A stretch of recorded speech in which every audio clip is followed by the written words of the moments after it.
চট্টগ্রাম বন্দরের ৬টি জাহাজ থেকে জ্বালানি খালাস শুরু। ভারত থেকে পাইপলাইনে ৫,০০০ মেট্রিক টন ডিজেল সরবরাহ শেষ হচ্ছে আজ বিকেলে।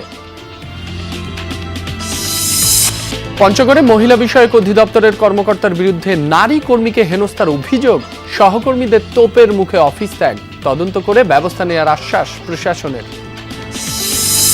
দিনাজপুরে জমে উঠেছে ঈদ বাজার। দোকানগুলোতে বাহারি পোশাকের সমাহার। চাহিদা শীর্ষে বিদেশি পোশাক।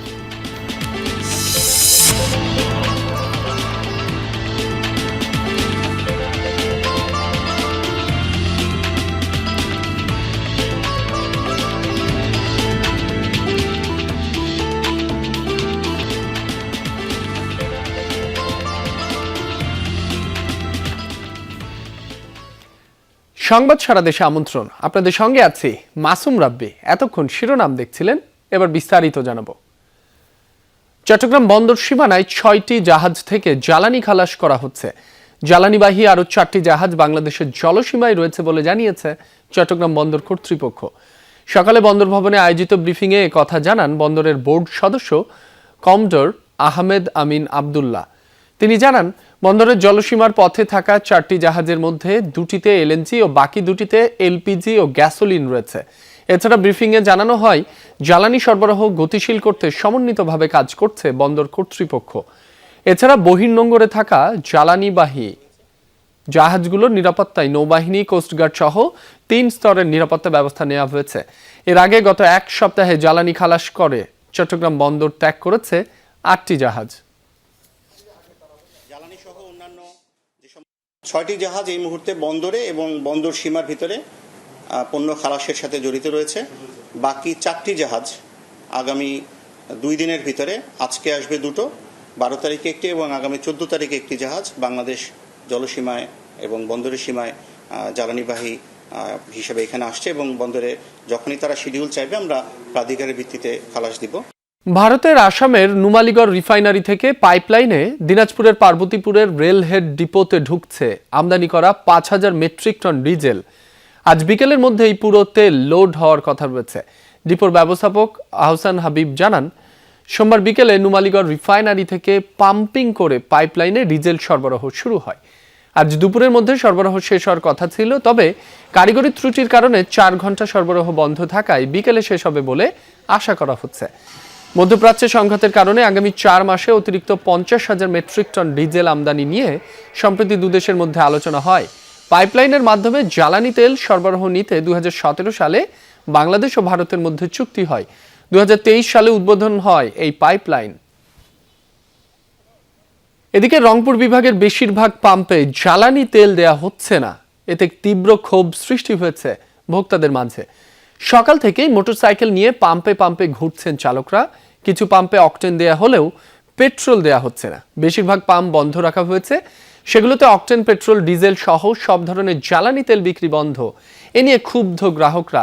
মজুদ থাকা সত্ত্বেও তেল না দেওয়ার অভিযোগ উঠেছে পাম্পগুলোর বিরুদ্ধে।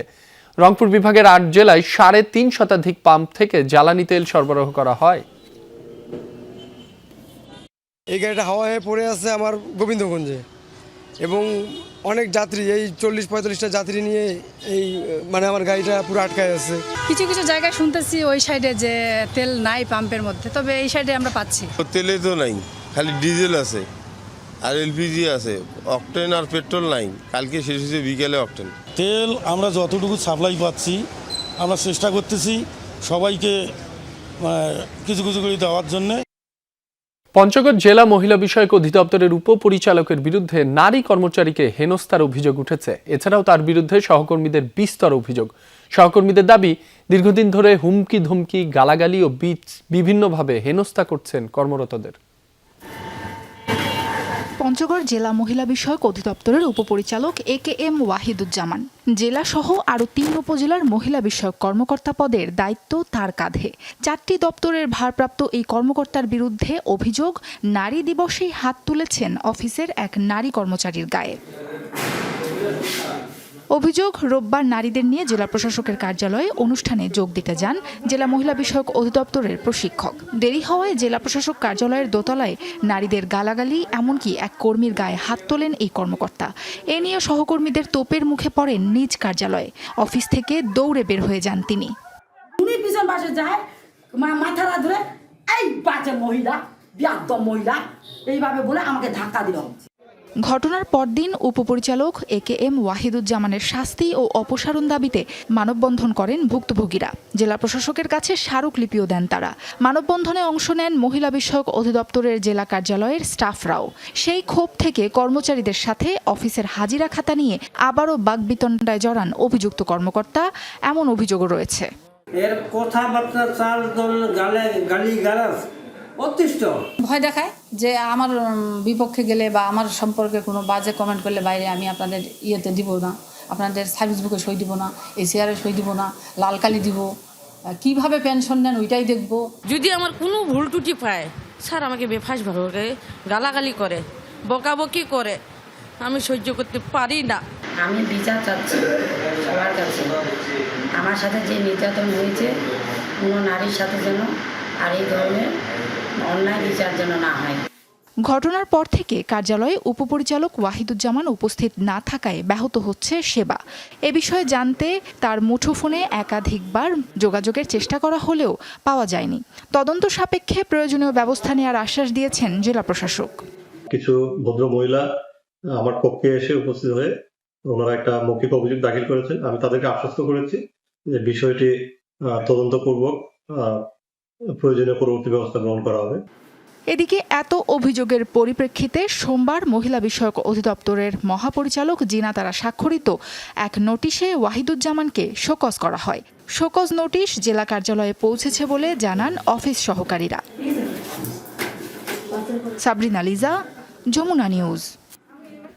উত্তরের খাদ্য ভাণ্ডার নওগাঁ থেকে এবার মন্ত্রিসভা কিংবা সংসদীয় নেতৃত্বের ডাক পাননি কেউ। এ নিয়ে স্থানীয় বাসিন্দাদের মধ্যে অসন্তোষ দেখা দিয়েছে। উন্নয়ন পরিকল্পনার বাস্তবায়ন ও গুরুত্ব বিবেচনায় সরকার প্রধানের কাছে নতুন সিদ্ধান্তের আশায় দলীয় নেতারা। ত্রয়োদশ জাতীয় সংসদ নির্বাচনে নওগাঁর ৬টি আসনের ৫টিতে জিতেছে বিএনপির প্রার্থীরা, কিন্তু মন্ত্রিপরিষদে জায়গা পাননি কেউ। এমনকি সংসদের নেতৃত্বেও আসেনি কারো নাম। স্থানীয়রা বলছেন, অতীতে মন্ত্রিপরিষদ কিংবা সংসদে সবখানেই প্রতিনিধিত্ব করেছেন এখানকার এমপিরা। এবার স্থান না পাওয়ায় অসন্তোষ দেখা দিয়েছে। আমাদের মনে দুঃখ কষ্ট আছেই। অতীতে প্রতিবারই আমরা মন্ত্রী প্রতিমন্ত্রী পেয়েছি, এবার এখনো পাইনি। যত নির্বাচনী হয়েছে নওগাঁতে আমরা মন্ত্রী পাইছি, এবারও আমরা আশা করেছিলাম একটা মন্ত্রিত্ব নওগাঁতে আসবে। তারা বলছেন, গোটা বরেন্দ্র অঞ্চলের উন্নয়ন ঘিরে রয়েছে নওগাঁয় নতুন রেললাইন স্থাপন, নদী ও খাল খনন, জলবায়ুর পরিবর্তন মোকাবেলা, কর্মসংস্থান বাড়ানো, কৃষি, মৎস্য ও খাদ্যশস্যের উৎপাদন বৃদ্ধি এবং পর্যটন। এসব পরিকল্পনা দ্রুত বাস্তবায়নে মন্ত্রিপরিষদে প্রতিনিধি চান তারা। কোনো না কোনোভাবে মন্ত্রী, আপনার হুইপ বা ডেপুটি স্পিকারও আমরা পেয়েছি। তো এই মতো অবস্থায় আমাদের যেটা মনে হয় যে নওগাঁ এবার বঞ্চিতই হলো। প্রত্যাশা প্রধানমন্ত্রী নওগাঁতে অবশ্যই এই মন্ত্রী এবং যে কোনো একটা বড় পদে দিবে। বিএনপির নেতারা বলছেন, উন্নয়নের প্রতিশ্রুতি পূরণ কিংবা স্থানীয়দের আশা আকাঙ্ক্ষার প্রতি গুরুত্ব দেবেন প্রধানমন্ত্রী তারেক রহমান। তিনি নওগাঁকে নিয়ে চিন্তা করেন, নওগাঁকে নিয়ে ভাবেন। সময় মতো উনি অবশ্যই নওগাঁর প্রতি সুদৃষ্টি দিবেন এবং যথাযথ ব্যবস্থা গ্রহণ করবেন। এটা আমাদের দেশনায়ক তারেক রহমান, আমাদের বাংলাদেশ জাতীয়তাবাদী দলের চেয়ারম্যান এবং বর্তমান প্রধানমন্ত্রীর প্রতি আমাদের সেই বিশ্বাস রয়েছে। নওগাঁর 11টি উপজেলা ও 3টি পৌরসভা নিয়ে 6টি সংসদীয় আসন, মোট জনসংখ্যা প্রায় 30 লাখ। শফিক ছোটন, যমুনা নিউজ, নওগাঁ। একটি সেতুর অভাবে কুড়িগ্রামের নাগেশ্বরীর কয়েক লাখ মানুষ দুর্ভোগ পোহাচ্ছেন দিনের পর দিন। 7টি ইউনিয়নের মানুষের যাতায়াতে ভরসা তাই ইঞ্জিন চালিত নৌকা। একদিকে চলাচলে কষ্ট, অন্যদিকে পণ্যের ন্যায্য মূল্য থেকে বঞ্চিত হচ্ছে কৃষক। নাগেশ্বরী উপজেলায় যেতে প্রতিদিন যাতায়াতে 20 মিনিটের নৌপথ পাড়ি দিতে হয় কালীগঞ্জ, কেদার, বল্লভের খাস, নারায়ণপুর, কচাকাটা, বামনডাঙ্গা ও বলদিয়া ইউনিয়নের কয়েক লাখ মানুষকে। অথচ দুধকুমার নদীর উপর একটি সেতু হলে সেই দুর্ভোগ ঘুচে যেত তাদের। সেতু হলে কুড়িগ্রাম জেলা সদরের সাথে সোনাহাট স্থলবন্দরের সরাসরি যোগাযোগ স্থাপন হবে। সেই সাথে কৃষি পণ্য আনা নেয়ায় সহজ হলে চাঙা হবে গ্রামীণ অর্থনীতি। সব কিছুই হয়, কিন্তু ব্রিজ থাকার না কারণে এখন মনে করো আধা দামে বিক্রি করতে হয়, নষ্ট হয়ে যায়, উচিত মূল্য পাওয়া যায় না। ধানের দাম ইফাই নেবেন যে 1000 টাকা 800 টাকা, আর ওই যে 1 কিলো 1.5 কিলো মাটি নিয়ে যে দেই 1300 টাকা 1400 টাকা। সড়ক যোগাযোগ ব্যবস্থা অনুন্নত হওয়ায় চিকিৎসা সেবা থেকেও বঞ্চিত হচ্ছেন স্থানীয়রা। শিক্ষার্থী, শিক্ষক ও চাকরিজীবীদের দুর্ভোগ অসীম। কত মাপ দেয় আমার কাছে, বলে আশা দিয়ে ভোট নেয়। ঘাটে পার হইতে গেলে আমার সমস্যা, একটা রুগী নিয়ে গেছে সমস্যা। দুধকুমার নদীর উপরে যদি ব্রিজ হয়, আমাদেরকে 10 থেকে 12 কিলো রাস্তা গেলে আমরা নিজ উপজেলা যাইতে পারবো। মোবাইল কোন ডাক্তার আসিল যে উপরে নৌকে নাই, এই আদম করি আমার এখন তো সেই কষ্ট। ব্রিজ হলে আমার পয়সাও লাগবে নয়, বিনি পয়সা যাবার পামো। লেখাপড়া হতে চায় না, মনে করো ঠিক মতন আমরা যে পরীক্ষা দিতে পারি না। 2021 সালে সমীক্ষা যাচাই হলেও অজানা কারণে থেমে যায় সেতুর নির্মাণ উদ্যোগ। সড়ক ও জনপথ বিভাগ বলছে সেতুর নকশা তৈরির কাজ চলছে, শীঘ্রই অনুমোদনের জন্য পাঠানো হবে দপ্তরে। আমরা আশা করছি 1-2 মাসের ভিতরে এই ডিজাইনের কাজটি সম্পন্ন হবে। এই একটি সেতুই আমাদের বাদ আছে, এটি যদি আমরা নির্মাণ করতে পারি তাহলে এটি আসলে সোনাহাট যে বন্দর আছে তার সঙ্গে কুড়িগ্রামের সরাসরি সংযোগ স্থাপিত হবে। নৌপথ ছাড়াও উপজেলার সাথে বুরুঙ্গামারি হয়ে সড়কপথে যাতায়াত করতে পারেন 7 ইউনিয়নের মানুষ। সেক্ষেত্রে তাদের প্রায় 60 কিলোমিটার পথ ঘুরে যেতে হয়। একটি ব্রিজ হলে 12 কিলোমিটার পথ পাড়ি দিয়ে উপজেলা সদরে যাওয়া সম্ভব হবে তাদের। শামস তাবরিজ উচ্ছ্বাস, যমুনা নিউজ। এখন থেকে স্পাইসি ক্রিস্পি পটাটা প্রাণ পটাটা একটি স্বনির্ভর বিস্কুট। দিনাজপুরে জমে উঠেছে ঈদের কেনাকাটা। বিক্রেতারা বলছেন জেলায় বিদেশি পোশাকের চাহিদা বেশি, তবে এবার দেশের বাজারের ওপরই নির্ভরশীল ক্রেতারা। দোকানগুলোতে বাহারি পোশাকের সমাহার। দিনাজপুরে এবারের ঈদ কেনাকাটার চিত্র কিছুটা ভিন্ন। সীমান্তবর্তী হওয়ায় অন্যান্য বছর ঈদের কেনাকাটা করতে পার্শ্ববর্তী দেশে ভিড় করতেন জেলার ক্রেতাদের বড় একটি অংশ। তবে এবার ভিসা জটিলতায় বর্ডার পার হতে পারেননি ক্রেতারা। তাতে ভাটা পড়েনি ঈদ কেনাকাটায়। দেশীয় বিভিন্ন ব্র্যান্ডের শোরুম ছাড়াও ফুটপাত থেকে শপিং মল এখন ক্রেতাদের ভিড়ে জমজমাট।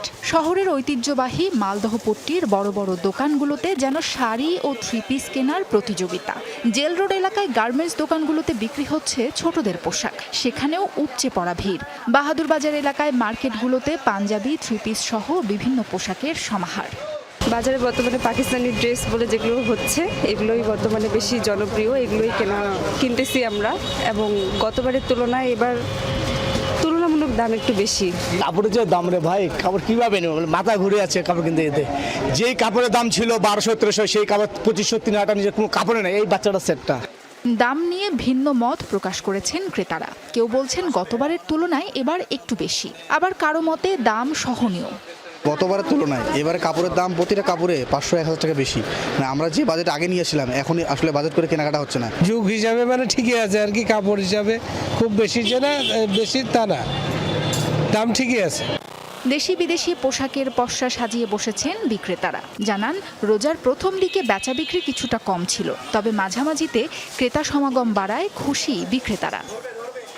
কাস্টমার মোটামুটি আসতেছে, আমাদের মোটামুটি সব কালেকশন চলে আসছে। হ্যাঁ, বাচ্চাদের থেকে শুরু করে বড়দের কালেকশন অনেক ধরনের উঠাইছি, যেমন পাকিস্তানি ড্রেসের উপর কাস্টমারের চাহিদা পাচ্ছি আমরা এবং সাড়া মিলতেছে। এখানে বাজেটটা একবারে খুব বেশিও না, একবারে কম না, মধ্যবিত্তের জন্য যেরকম বাজেট থাকা দরকার আমরা সেভাবে কালেকশন করি। সাবরিনা লিজা, যমুনা নিউজ। দেশের এখনকার আয়োজনে এতক্ষণ যারা সাথে ছিলেন সবাইকে ধন্যবাদ।